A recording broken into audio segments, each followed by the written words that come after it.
નમસ્કાર વિદ્યાર્થી મિત્રો, આજે આપણે નળાકારનું ક્ષેત્રફળનું સૂત્ર કઈ રીતે મેળવવું તેને સમજીશું. તો જે નળાકાર હોય છે એ 3 ભાગનો બનેલો હોય છે. 3 ભાગમાં કેટલા ભાગ હશે તો આને આપણે દોરીને સમજીએ.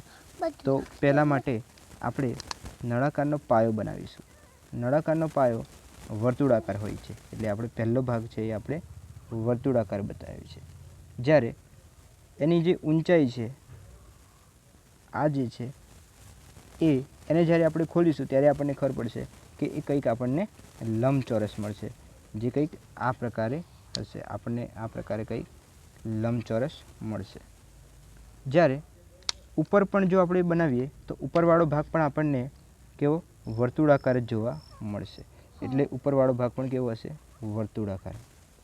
હવે આપણે એ સમજીએ કે આ ત્રણેયનું ક્ષેત્રફળ બે સર્કલ એટલે કે બે વર્તુળ અને આ લંબચોરસ અથવા તો ચોરસનું જે ક્ષેત્રફળ થશે એટલું ક્ષેત્રફળ આ નળાકારનું ક્ષેત્રફળ થશે. તો ચાલીએ આપણે એને સમજીએ કે પહેલાં તો આ વર્તુળ છે એનું ક્ષેત્રફળ કેટલું થશે. તો આપણને ખબર છે કે વર્તુળનું ક્ષેત્રફળ પાઈ આર સ્ક્વેર હોય છે. એટલે આર શું હોય છે? અહીંયા ત્રિજ્યા હોય છે. તો પાઈ ત્રિજ્યાનો વર્ગ હોય છે. તો એક તો આપણને મળી ગયું પાઈ ત્રિજ્યાનો વર્ગ. એ જ રીતે બીજા સર્કલનું પણ કેટલી હશે? તો કે પાઈ ત્રિજ્યાનો વર્ગ. તો અહીં આપણને બીજે પાઈ ત્રિજ્યાનો વર્ગ મળ્યો. જ્યારે આ જે લંબચોરસ છે એમાં આની જે લંબાઈ છે અહીં આપણે જોઈ શકીએ એની જે આ છે એની લંબાઈ ગણાશે અથવા તો નળાકારની ઊંચાઈ ગણાશે. તો એને આપણે એચથી દર્શાવી દઈએ.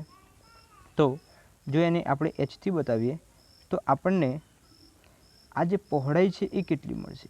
તો ઓબ્વિયસલી આપણે આ નળાકારને ખોલીને આ રીતે બનાવીએ છીએ એટલે આ જે પણ આપણને મળશે એ એનો પરિઘ જેટલો થશે. એટલે આ જે વર્તુળ છે એનો પરિઘ જેટલો. અને પરિઘનું સૂત્ર શું થાય છે? તો પરિઘનું સૂત્ર થાય છે 2πr. તો આ ત્રણેય ક્ષેત્રફળનું સૂત્ર સરવાળો આપણે કરીશું એટલે આપણને કુલ ક્ષેત્રફળ મળી જશે. તો આપણે આ નળાકારને હમણાં ભૂંસી નાખીએ. હવે આપણે ત્રણેયનો સરવાળો કરીએ. તો સર્કલ 1 છે એનું ક્ષેત્રફળ કેટલું થશે? પાઈ ત્રિજ્યાનો વર્ગ વત્તા બીજું પાઈ ત્રિજ્યાનો વર્ગ વત્તા હવે આ જે લંબચોરસ છે એનું ક્ષેત્રફળ શું થશે? લંબાઈ ગુણ્યા પહોળાઈ. તો લંબાઈ કેટલી છે? 2πr.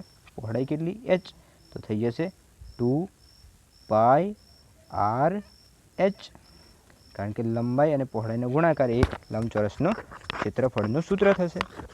તો ચાલો હવે આપણે પાઈ આર સ્ક્વેર વત્તા પાઈ આર સ્ક્વેર. તો આપણને શું મળશે? 2πr square. એક પાઈ આર સ્ક્વેર વત્તા બીજો એક પાઈ આર સ્ક્વેર, તો 2πr સ્ક્વેર વત્તા 2πrh. 2πrh. તો અહીંથી આપણે જે સામાન્ય નીકળી શકે છે એ જોઈએ. તો અહીં 2πr બંનેમાં સામાન્ય છે તો આપણે 2πrને સામાન્ય કાઢીએ. અહીં આપણે 2πr કૌંસમાં શું વધશે?